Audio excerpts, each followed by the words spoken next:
Борьба с аллергенными растениями продолжается. Россельхознадзор провел очередной профилактический рейд в Назране. Специалисты оценили ситуацию на территориях социальных объектов и парковых зонах. Нескошенная амброзия повлечет за собой предписание в адрес местных властей. Амброзия является сильным аллергеном и может вызвать у людей насморк, зуд, кашель и астмические приступы. Поэтому борьба с амброзией – важный вопрос в деле сохранения здоровья населения и экологической безопасности городов и районов.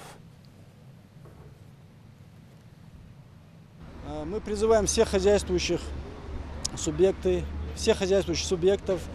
руководителей муниципальных организаций, землепользователей на отведенной им на подведомственной территории проводить мероприятия по уничтожению карантинного сорняка.